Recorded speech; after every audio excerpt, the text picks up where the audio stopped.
95. Sunny 95.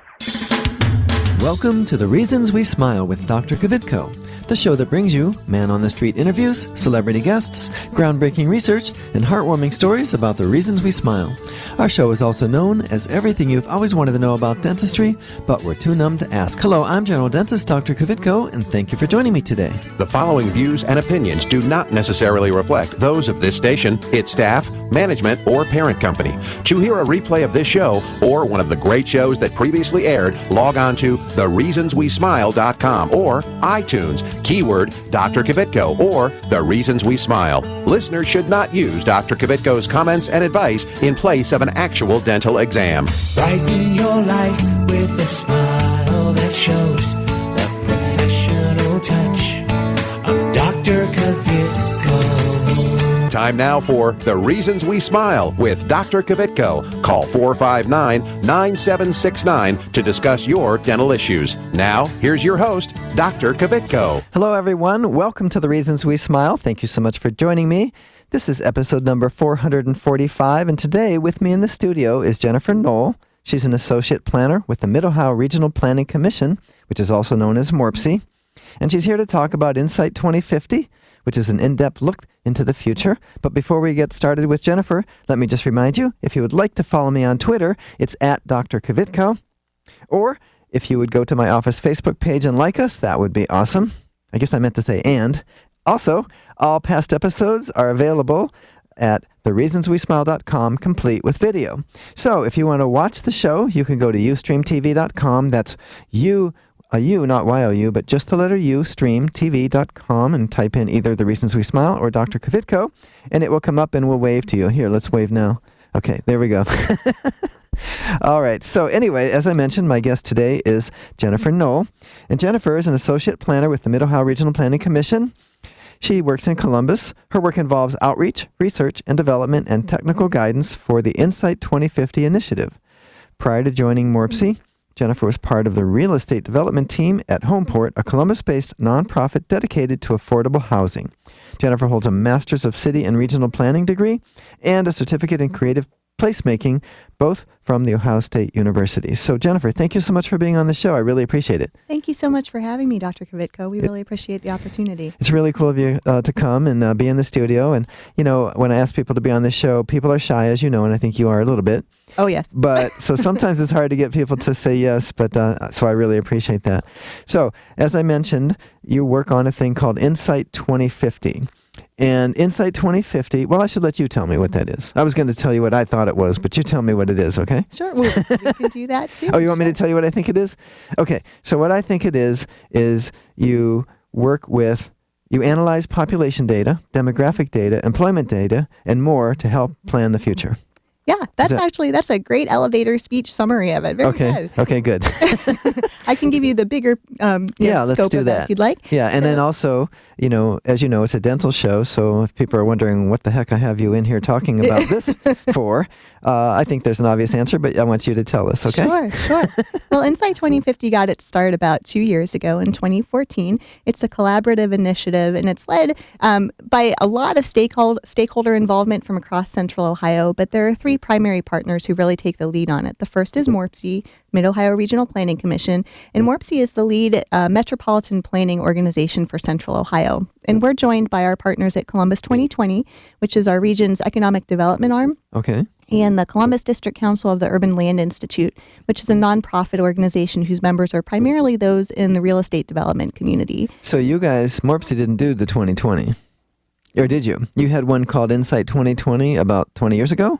Actually, no. So Insight 2050 is kind of the first of its kind. However, ULI Columbus, they had a project called Columbus 2050 that helped to sort of serve as the framework for Insight 2050. So we took that approach to a regional scale. Was there someone who had tried to predict what we would look like in 2016, 10 or 15 years ago? It's one of the pieces of MORPC's work is to always kind of try to anticipate what population trends and economic trends will project into our future so that we can sort of be ahead of the curve in terms of what we need to do for infrastructure, for planning in the environment, that type of thing.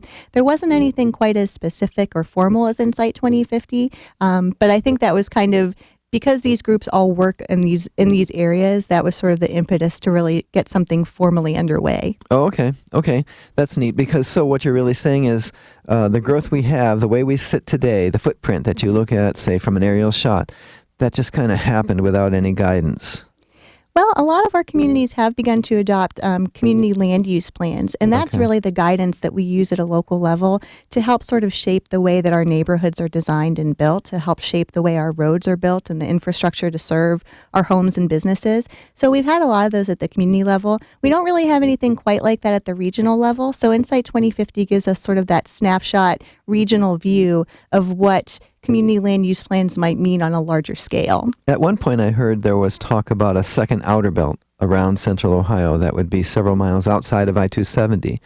First of all, is it true? And secondly, is it ever going to happen, or was it just kind of somebody's pipe dream? I've heard people speak about that as well. I don't think there's anything like that quite formally in the plans at this point.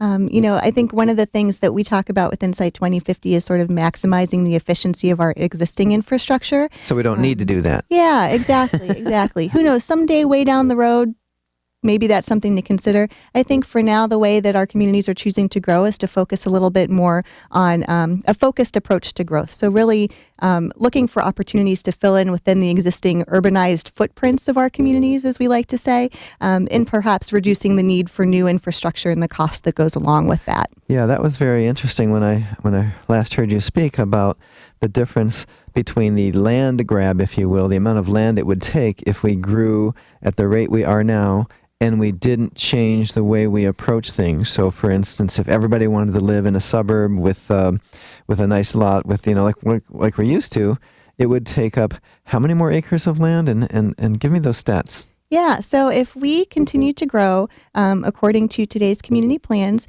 one of the things we talked about is population growth, and I'm sure we'll get into that a little bit more too. But in order to accommodate our growing population according to today's community plans, we might expect to consume an additional 270 square miles of land across the region. Wow. And that's land for any kind of development, residential, commercial, that type of thing. But if our communities kind of shift toward a growing market preference that we're seeing for a more connected neighborhood design, where we have infrastructure that allows folks to perhaps walk or bike more places than are able to today, use public transit, and also locating services and amenities a little bit closer to where people live, we would actually reduce the amount of square mileage of land that we needed down to about 45 square miles. Wow, and what's interesting about that, that's the exact number of square miles that Disney World in Florida is. Which is amazing. When you think about how much you can do in that amount of space, right? Yeah. And what you said, if we don't focus growth, that 270 acres would be 6 times the size of Florida's Disney World. Yeah. And I think another way that I like to think of it, to put it in perspective, is the difference between that 270 square miles and that 45 square miles ends up to be about the size of the footprint of the city of Columbus. So if we think about, think about Columbus right now, it's a pretty big city. It extends up into Polaris and, Easton, the various malls. So to save that size footprint simply by shifting toward accommodating a growing market preference for a more connected neighborhood design, I think that's a pretty impressive number. Yeah, it is, and obviously that's where the dentistry ties in, because people aren't going to be driving 15 miles to the dentist anymore, hopefully. Sure. They're going to be stepping out of their townhome or their condo, maybe downtown, and go downstairs where there's retail, right? Oh, absolutely. And there'll be a dentist there. Yeah, and I think one of the big things that we're seeing, that one of the big changes is our number of residents age 65 and over. Their population is expected to double over the next few decades, and we know that one of their big priorities is, how do I remain independent in my neighborhood, in my home? Right. And one of the things we can do to ensure that they can is ensuring that the services that they need to access are close enough to them that they can access them easily. Right. Now, I have to ask, because when I moved to Central Ohio, by the way, in 1971 for about a couple of years, and then again in 77 to stay. And I used to live in Twinsburg up in Summit County, between Cleveland and Akron. And I was just impressed by the amount of development and growth that I saw down here. And it's been, 39 years, almost 40 years, and it's never stopped. In fact, it's actually increased.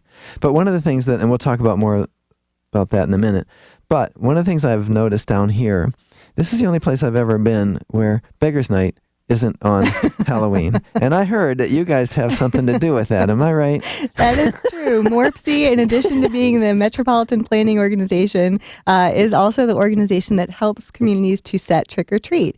And so MORPC is a voluntary association of local member governments. So Okay. it's not, I don't choose what night trick or treat happens in Central Ohio, but our local government membership does, and so they've helped to kind of determine a schedule for that. And part of the reason is that if Beggars Night happens to fall on a Friday or Saturday, perhaps in thinking about our kids' safety, Right. trying to give perhaps a better day for them to Right. get out where they're not competing against a lot more traffic like you tend to have on Friday and Saturday nights. So in those cases, they might shift it to the Thursday. The Thursday before. Mhm. Is that pretty much when it is? It's always on.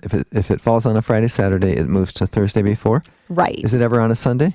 That is a great question. I believe it can be, but I don't want to speak out of turn since I don't set the schedule. Okay. So I had heard that it was because of the traffic, like Friday night football games, Saturday. right. Sometimes there's a OSU football, and you just want less traffic and make it safer for the kids. Exactly. I know, and it's certainly not a requirement. Every community can choose to set Beggars Night for the night that works best for them. We have several Ohio communities that do keep it on October 31st. It's just an option for MORPC members if they'd like to pursue it. Okay.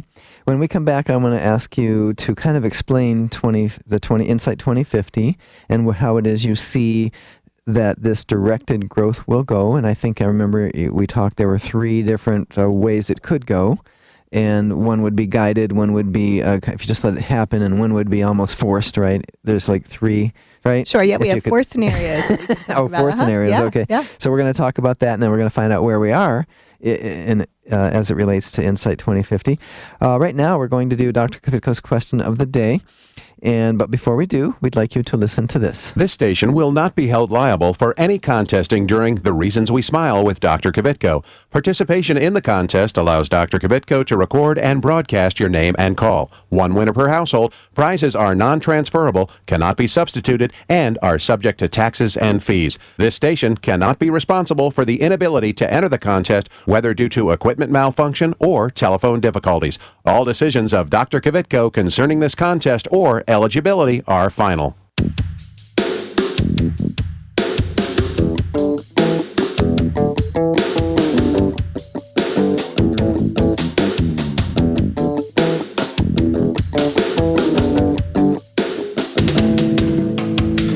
And now it's time for Dr. Kvitko's question of the day. And I forgot to tell you that the winner is going to receive 2 lawn tickets to Picnic with the Pops, the concert featuring the OSU Marching Band on Saturday, July 30th at 8 p.m. It'll be held at the Columbus Commons. The question is, which of the following statements about MORPC are true? A. MORPC is the entity that determines when Beggars Night will be. B. MORPC analyzes population data, demographic data, employment data, and more to help plan for the future. Or C. Both A and B are correct. All right. The winner's going to receive those 2 lawn tickets to Picnic with the Pops. The number to call, 614-459-9769. That's 614-459-9769. So go ahead and call now. Hi, I'm Keith Carlos, winner of America's Next Top Model and star of Chocolate City 2. Look for my smile on the big screen this summer, courtesy of Dr. Kvitko. Stay tuned to The Reasons We Smile with Dr. Kvitko, the world's most interesting dentist. Hi, I'm Dr. Kvitko, general dentist and host of the Reasons We Smile radio and roadshow. Did you know that you no longer need to visit several different dental professionals to get more complete dental care? We handle everything from cleanings and orthodontics to restoration, implants, and smile makeovers, all in my office. And now we have 2 locations. Get the most advanced technology and procedures available today. It's more complete dentistry. Visit worldsmostinterestingdentist.com for more info about Dr. Kvitko. Dr. Kvitko, let's go!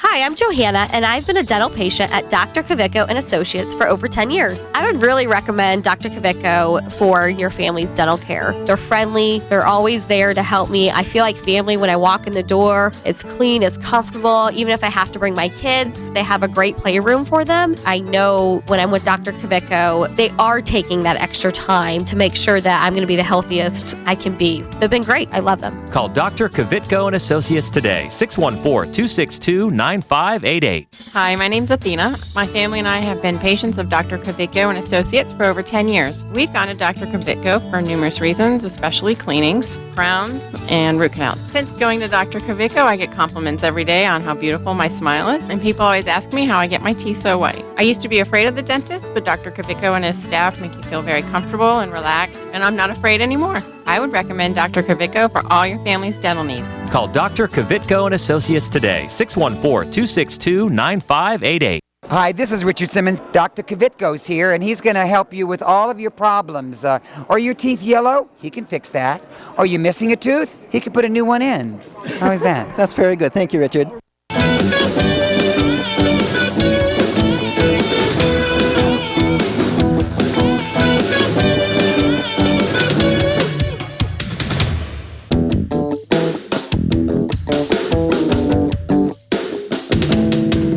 All right, we're back. We're doing Dr. Kvitko's question of the day. We have 4 people on the line. We have Donna, Ebony, Susan, and Amy. And Jennifer, pick a number between 1 and 4, please. Let's go lucky number 2. Lucky number 2. All right, that would be Donna. Hey, Good Donna, morning. how are you? Good morning. I'm fine, thank you. How are you? I'm good. Thank you for listening. Thank you for calling in. Do you have the answer to Dr. Kvitko's question of the day? C. Yes. Both A and B are correct. Did you know that about Beggar's Night, by the way? No, I did not. So now you do, see?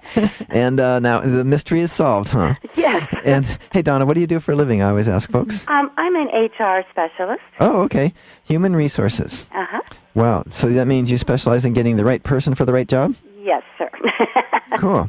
All right. Well, hey, stay on the line. We want to make sure you get those 2 tickets to Picnic with the Pops featuring the OSU Marching Band, okay? Okay. All right. Thanks so much. Thank you. Okay. Bye-bye.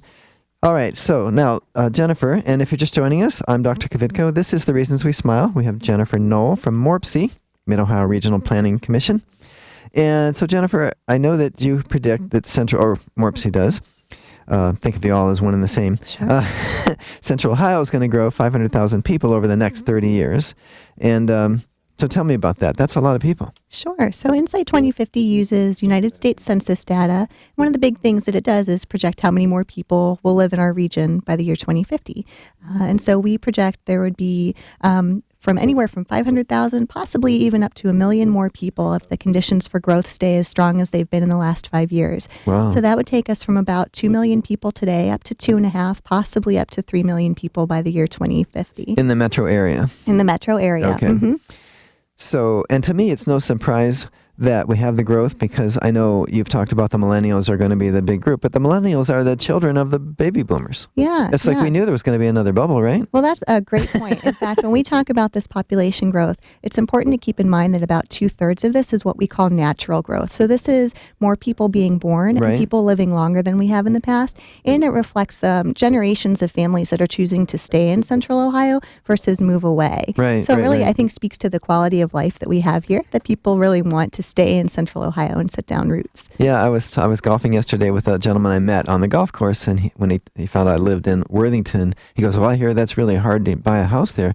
And I says, "Yeah, because we all like it. Nobody moves. Yeah, that's there true. aren't any houses available." Mhm. Was it just last year Worthington was the second hottest zip code in the country Something for like real that. estate? Yeah, that's what he was referencing. Yeah. And I didn't realize that. I've had a house there since '86, and I don't plan on going anywhere, including downsizing or buying a condo like some of my friends. Mm-hmm. I just like it, and I want to have a place that my kids and my grandkids can come, and even if it's just a couple times a year, get together. You can't do that in a tiny house. And let's talk about that, because one of the things that you guys have discovered is we would use less land if we have more condominium buildings, more downtown living, right? And Well, tell me about that first, then I want to talk about an article I saw in the paper today about this tiny house living. Sure. Well, one of the things that I'd like to emphasize is that the demand for single-family homes, larger single-family homes, is not going away. Right. Central Ohio is a great place to raise a family, and we like that. We want it to stay that way. Which means I'll always be able to sell my house, even if people think they want to live in 200 square feet, right? But what we're finding is that for the growing number of empty nesters and the growing number of millennials who kind of are taking their time before they're getting married and starting a family, the idea of a large single-family home is not everybody's preference. Right, that's what I'm hearing. That's what I'm seeing, too. Exactly. We're starting to see that on the ground, right? And so we're starting to see, because there are more people who are interested in various types of housing, we're starting to see that reaction in the marketplace, where we're starting to see more multifamily apartment buildings, condominiums, townhomes, even just smaller single-family homes to accommodate preference. Yeah, and is this something the marketplace demanded, or is this something the developers said, let's try this? We can get more people on less land. Yeah, I think developers are really in the business of responding to market demand. Okay. And so it tends to be driven by what the people want. And it makes sense when we think about these changes that we're seeing. A single-family home is wonderful for a lot of people. I happen to live in a single-family home myself. So, what we're finding is that because there are more people interested in options, that's how the real estate development community is responding. Okay. So we have those 4 different visions of how it could go. Tell me about those, please. Right. So Insight 2050 takes a look at this population growth through 4 growth scenarios, and those range on kind of a spectrum. We have sort of the hypothetical past trends, which is what Central Ohio might look like in 2050 if communities had never begun to implement land use plans. Okay. Many of our Central Ohio communities and many communities across the state do have those plans in place today, and that is where our sort of planned future scenario comes in. Then we sort of shift toward accommodating for the growing market trends that we're seeing, the market demand for that connected neighborhood design. And that's where our focused growth approach scenario comes in. And then finally, another hypothetical is that sort of maximum infill that I think you alluded to earlier. What would Central Ohio look like in 2050 if communities only allowed for development within the existing sort of developed footprint of their communities? Not consuming any more farmland. Right. Yeah, because we still have to eat. We do. And I mean, that's a critical thing. And we're really fortunate here in Ohio that agriculture is our leading industry. And we're also really fortunate to have a lot of opportunities for local sort of farm to plate and a local food economy. And so there's definitely an economic benefit to maintaining that farmland. Exactly. We don't want to take away the farmland and build condos, because where will we grow the food? Right. And I did a show once on a farm, the Berger Westfall Heath Farm. Yes. They were nice enough to invite me out. I got to ride in the combine and the planter, in reverse order, of course. You plant it first and combine it in the fall. But I really know where the food comes from. I mean, I see it. It's really, and most people don't. You just go to the grocery store and it's like it appears like when you flip the light switch on, the lights come on. You forget that a lot of people work very hard to make that happen. Sure. So, but what we're finding, and we're going to save that for after the break, but tell me what we're finding, though, as far as those 3 scenarios, because it seems like we're gravitating toward one, and it happens to be one of the ones you guys would have liked to see us gravitate to anyway, right? So we're going to save that for afterwards. Sure. Yeah. You're listening to The Reasons We Smile here with Jennifer Knoll and Morpsey, and we'll be right back.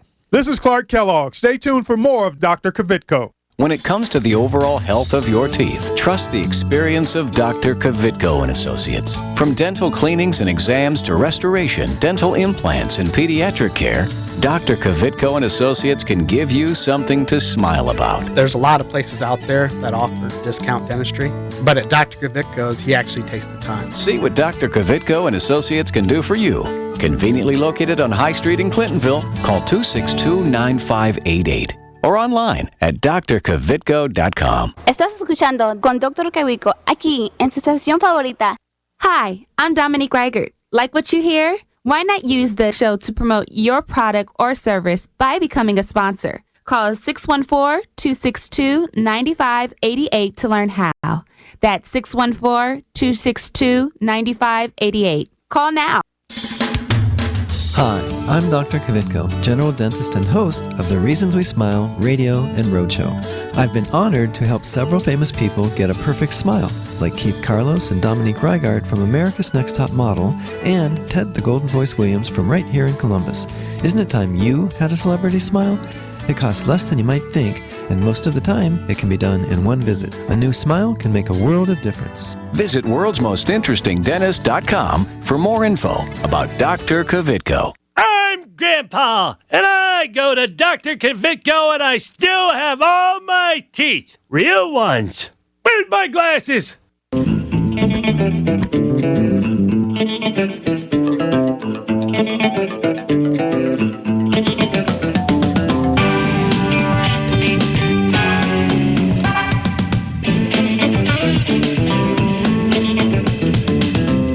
We're back. I'm Dr. Kvitko. This is The Reasons We Smile, episode number 445. All past episodes are available at thereasonswesmile.com, complete with video, including this one on Tuesday. So, Jennifer, okay, off the air, we talked a little bit about maybe something we wanted to clarify. I'm mistaken. I very much apologize. I thought Mid-Ohio Regional Planning Commission came up with kind of a growth plan they wanted to see, and what you told me off the air is that's not it at all. You just kind of said, if it happens this way, this is how much land we'll use. If it happens that way, that's how much land we'll use, and so on. Right? Absolutely. So MORPC's work is really to assist its local members with providing the information that they need to make informed decisions for their communities. And so that's the beauty of Insight 2050 is that it doesn't make any recommendations for where growth should occur or what that growth should look like. It just offers scenarios to help communities understand what growth might look like if we went through one of those four choices. And we're finding that our communities are really responding by saying, you know, we understand that there's this growing market preference for a more connected neighborhood design. And that's really shifting toward that focused growth scenario that we talked about before the break. And so we're starting to see more communities are building simply to accommodate market demand. And the result is cost savings to local government budgets, as well as land savings to the amount of farmland that we're turning over, reduce public health costs, reduce transportation, that type of thing. So by having this information that you guys put together available, city councils, mayor's office, state legislators, there used to be, and there still is, everybody wants less density when something's being redeveloped. So like a swimming pool is sold and goes out and they're putting up condos or apartments, and people always want less because they're so used to the old model. Well, the city planners, like I said, city council and legislators, they may now, because they know if we don't change, or I'm sorry, the market preference is actually changing itself, but if we continued on the old path, we would lose 270 square miles of farmland, right? Right, exactly. So, you know, and that's still an option. You know, our communities do have land use plans in place today. Right. We can continue to plan according to those. But what we might find is that we're not meeting the growing demand from our residents. So if our communities are in the business of maintaining quality of life, as we like to say, and one of the ways that they can do that for their residents is by ensuring that they're providing the amenities and resources that their residents are requesting. And then one of my questions was going to be, why talk about this? Because it's not like we can change the data. But I guess now I'm getting it, which is the more people that understand these different scenarios, there might be more people willing to say, okay, go ahead and put the density there. It's okay because I'd rather save the farmland, or I'd rather be connected, or whatever. Sure. And I think that's what Insight 2050 does so well, is it provides the objective information and the data that folks can use to have informed conversations in their communities. It really, while the data maybe speaks for itself, and folks can visit our website at getinsight2050.org if they're interested in reviewing that data, I think it also sort of allows communities to make the choices that are best for them. And that's what we hope that we're inspiring through Insight 2050, is that opportunity to have those conversations. Yeah. And I've always wondered, like, where are these people coming from? Where did they used to live? Where did they used to work? And I mean, they build these, I call them high rises. They're only like 4, 5, 6 stories tall, and they're full. They're full. Yeah. And yet you don't see a bunch of vacancies elsewhere where they maybe used to be living, which makes me think they're coming into town. Yeah, and about a third of that population growth is. Those are people who really are attracted to the quality of life features that Central Ohio has to offer. We have world-class universities and employers here. We have a wonderful culture of creativity and entrepreneurship. These are the kinds of things that encourage existing residents to stay, and that encourage other folks from outside our region to come and stay as well. Awesome. Well, thank you so much for being on the show. I really appreciate it. Thank you. We really appreciate the opportunity. Okay. All right. Now, here's what we need to do. I have 1 minute. I got the 1 minute finger. The right, not the middle finger. I got the other one. Anyway, don't forget to follow me on Twitter at Dr. Kvitko. Visit my office Facebook page at Dr. Kvitko and Associates and like us. Remember, all past episodes, complete with video, available at thereasonswesmile.com. Be sure to tune in next week and every week right here on your favorite station. Goodbye.